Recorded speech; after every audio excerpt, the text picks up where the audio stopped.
জয় হিন্দ বন্ধুরা, আমি দীপ আর আপনারা দেখছেন ইন্ডিয়া আপডেট।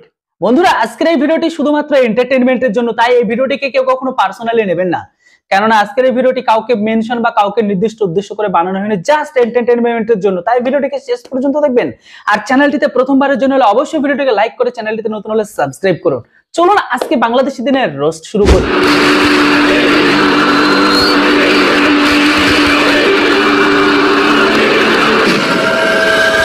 ভারতের বিপক্ষে যদি কলা গাছে খেলে আমরা সেই কলা গাছের সাপোর্টার হব, কিন্তু ভারতের সাপোর্ট উঠছে লুঙ্গি লাগছে বেশ, ভারত আসলেই সব শেষ, আর তারই নাম হচ্ছে Bangladesh.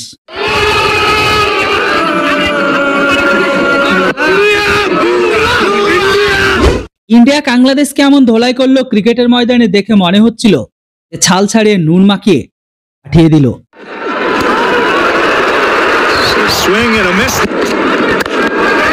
That's on the edge taken.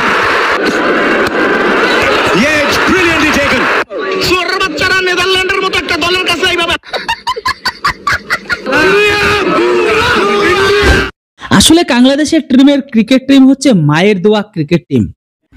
মানে এটা কোনো কথা? দোয়া করলে এরা জিততে পারে, আর দোয়া যদি না করে তাহলে এরা জিততে পারবে না। মনে হচ্ছে বাংলাদেশকে গতকালকে এদের জন্য দোয়াই করা হয়নি, আর এরা জিততেও পারেনি। আপনাদের দোয়া করেন, দোয়া দিয়ে যদি কিছু হয় তা ভাই, দোয়া দিয়ে কি সবকিছু হয়? বাংলাদেশের cricket team ICC champion trophy খেলার জন্য কিন্তু জন্ম হয়নি, এদের জন্ম হয়েছে নেক্সট ওয়ার্ল্ড কাপ খেলার জন্য। এই নেক্সট ওয়ার্ল্ড কাপ যে কখন আসবে ওরাই জানে, আর ওদের আল্লাহই জানে। মাথায় আপনাদের বুঝতে হবে সবসময় আমাদের টার্গেট কিন্তু next world cup, not this world cup. Relax, you not for mind. মাথায় আপনাদের বুঝতে হবে সবসময় আমাদের টার্গেট কিন্তু next world cup, not this. যেভাবে মোহাম্মদ ইউনূস তার দলবল এরা ছাত্রলীগের জন্য স্মার্ট বাংলাদেশকে বানাতে চাইছিল, তারা আমি ছাত্রলীগকে বলতে চাই, আমি তোমাদের কাছে স্মার্ট নিজের গানের মধ্যে খাপ পাইতেছে, মুখ খারাপ করতে পারতেছে না পাবলিকের। বন্ধুরা, ভিডিওটা অনেক ইন্টারেস্টিং হতে চলেছে, তাই বন্ধুরা ফটাফট ভিডিওটিকে লাইক করে চ্যানেলটিতে নতুন হলে অবশ্যই সাবস্ক্রাইব করুন, কেননা এরকম টাইপের ইন্টারেস্টিং আর ট্রোল ভিডিও বিশেষ করে বাংলাদেশিদের জন্য বানাই। ভিডিও ভালো লাগলে লাইক করবেন, আর চ্যানেলটিতে নতুন হলে সাবস্ক্রাইব। এবার চ্যাম্পিয়ন্স ট্রফি মিশন শুরু করবে বাংলাদেশ। প্রথম ম্যাচটাই কিন্তু ভারতের বিপক্ষে। আমরা জানি যে ভারতের দলটা অনেক শক্তিশালী। ওভারঅল বাংলাদেশের সম্ভাবনা কত দেখছেন, প্লাস ভারতের বিপক্ষে ম্যাচ জয়টা কি কঠিন হবে কিনা? জি অবশ্যই, আমরা সবসময় বাংলাদেশকে সাপোর্ট করি, হারলেও বাংলাদেশ করি, জিতলেও। টি-20 ম্যাচ যখন বাংলাদেশ ভারতের কাছ থেকে যখন হেরে গিয়েছিল, তখন বাংলাদেশের ক্রিকেট প্লেয়ারদেরকে এরা এইভাবে সম্মান করেছিল।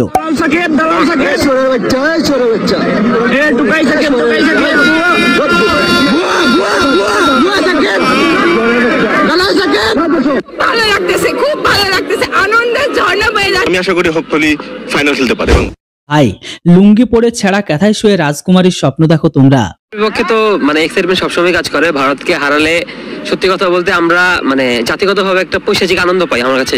কিন্তু জনম দুঃখিনী কাংলা ভাইদের দুর্ভাগ্য, এই স্বপ্নটা স্বপ্নই থেকে যাবে। আপনার বুদ্ধি ভালো। ক্রিকেটের ময়দানে ভারত বাংলাদেশকে এমন নাচ নাচালো দেখে মনে হচ্ছিল যে তারা নাগিন ডান্স দিচ্ছে। অবশেষে বাংলাদেশের সাথে দুর্বল দল নিয়ে মাঠে নামতেছি। শক্তিশালী বাংলাদেশ তাদের 11টা ফাপড়বাজ বাঘ নামিয়েছিল ক্রিকেটের ময়দানে।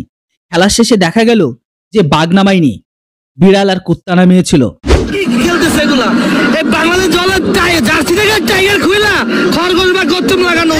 দেখ ভাই, কুত্তা কিংবা বিড়ালকে যদি বাঘের ছাল পরিয়ে দেওয়া হয় তাহলে কিন্তু সে বাঘও হয়ে যায় না, আবার কুত্তাও হয়ে যায় না। কুত্তা বা বিড়াল কিন্তু সে বিড়াল আর কুত্তাই থাকে। ক্রিকেটের ময়দানে বলবে মিয়াও মিয়াও আর ঘেউ ঘেউ।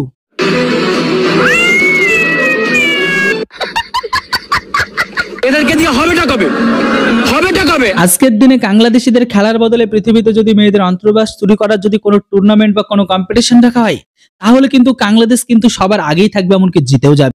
মেয়েদের অন্তর্বাস লুট করার জন্য এরা কিন্তু নাম্বার 1 পজিশনে আছে।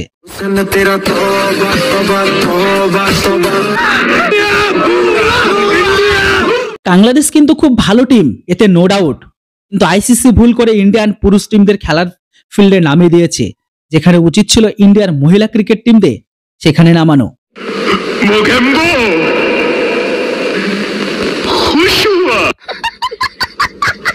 শক্তিশালী বাংলাদেশকে হোয়াইট ওয়াশ করলো ইন্ডিয়া।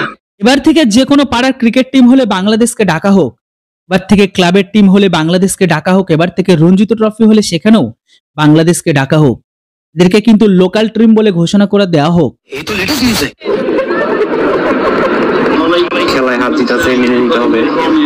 ইন্ডিয়াকে আমি ইন্ডিয়াকে ভাই জানাবো না, ইন্ডিয়াকে কোনোভাবে আমি স্বাগত জানাবো না। এক ভাই, ওই স্বাগত জানালোই বা কি আর না জানালেই বা কি, তাতে কিছু যায় আসে না আমাদের, আর না আমাদের এতে কোনো বালটাও ছেড়ে যায়। তাতে আমার বাল ছেঁড়া গেল। কিন্তু তোরা আগে এটা ঠিক কর, এরপর নেক্সট বাপটা তোদের কে হতে চলেছে। কারণ তোদের দেশের ঘরের ভেতরে ট্রফি কম, আব্বুর সংখ্যাটা বেশি। তখন আব্বুকে পাল্টা স্টার্ট কোনো ঠিক নেই। যখন যাকে পারছিস আব্বুকে চেঞ্জ করে যাচ্ছিস। আগে একটা নির্দিষ্ট আব্বু কর, তারপরে নয় কোনো কথা বলিস। পূর্ব পাকিস্তানের জনম দক্ষিণী কাংলা মাদ্রাসা ছাপা উগ্রবাদী মৌলবাদীদের জন্য একটি সুন্দর কবিতা বানিয়েছি, শুনে নিন। আশা করি কবিতাটা অবশ্যই আপনাদের ভালো লাগবে। ইন্ডিয়া পেল কাপ, তবুও বাংলাদেশ পেল না তার বাপ।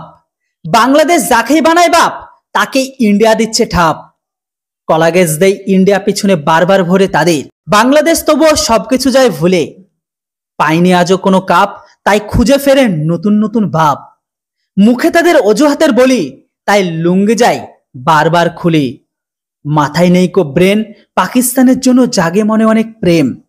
ইন্ডিয়া ছাড়া যাদের চলে না, মিথ্যা রটনা মিথ্যা তর্ক করেও তাদের লজ্জা লাগে না। মির্জাফর, জোকার, অশিক্ষিত, উগ্রবাদী, জঙ্গি, কাংলু, তাই তো তাদের বলি আমরা ভারতবাসী, মুখে কম কাজেই বেশি পছন্দ করি। বন্ধুরা, কেমন লাগলো ভিডিওটি অবশ্যই কমেন্ট বক্সে লিখে জানান। Thanks for watching. Jai Hind, Bande Mataram. শুনেছিলাম, ভাবতেই পারছি না যে এইভাবে কামব্যাক হবে। আমাদের বুমরা আছে, পান্ডিয়া আছে, কোনো অসুবিধা নাই। সাউথ আফ্রিকা প্রথম জীবনের প্রথম ফাইনালে গেছে। ইন্ডিয়ার প্রত্যেক খেলা ইন্ডিয়ার জার্সি পরে খেলা দেখি, এটা আমার ছোটকাল থেকে অভ্যাস। সাউথ আফ্রিকাকে সমর্থন দিয়েছি, তারাও চ্যাম্পিয়নের মতোই খেলেছে এবং তাদের প্রতি যে সাপোর্ট সেটা সবসময় থাকবে। ইন্ডিয়া কোন সময় কোন বলার খেলাইতে হয় সেটা ভালো জানে এবং শেষ সময় ওরা ম্যাচকে মূল ঘুরাতে পারে। সাউথ আফ্রিকা এর আগে বিভিন্ন ম্যাচে ভালো খেলে শেষ সময়ে আমরা পরাজিত হতে দেখেছি। সেই অভিজ্ঞতা থেকে আমি ইন্ডিয়ার সাপোর্টার হিসেবে আমি জানি যে আজকে ইন্ডিয়া জিতবে। হেনরিক ক্লাসেন যে ব্যাটিংটা করেছে বিস্ট, ওই ইনিংসের মনে হচ্ছিল ম্যাচটা বেরিয়ে যাচ্ছে। তারপরে ক্লাসেনের উইকেটের পরে আর জাসপ্রীত বুমরার একটা over, India in. Virat Kohli বরাবরই এরকম স্লো ব্যাটিং করে, সমস্যা নেই। কিন্তু আজকের যেই তার যে 70 রানের যে ইনিংস, 77 রানের যে ইনিংসটা ছিল সেটা অসাধারণ ছিল। দরকার ছিল এই মুহূর্তে উইকেট 1-5 আগলে রেখে বিরাট কোহলি ইন্ডিয়াকে একটা দীর্ঘ বড় স্কোর করার ক্ষেত্রে হেল্প করেছে আর কি। মন খারাপ না, তবে ইন্ডিয়া অনেক ভালো খেলেছে, তারা আসলে এটা ডিজার্ভ করে। আর তারা যেভাবে কামব্যাকটা করেছে অসাধারণ, ভালো লেগেছে খেলাটা। ফাইনালের মতো হয়েছে। বিরাট কোহলি তার সেরাটা সে নিজে তুলে ধরছে। সে যে ওয়ার্ল্ডের সেরা ব্যাটসম্যান, সে সেটা দেখাই দিছে, ঠিক আছে। কিন্তু আমরা সবাই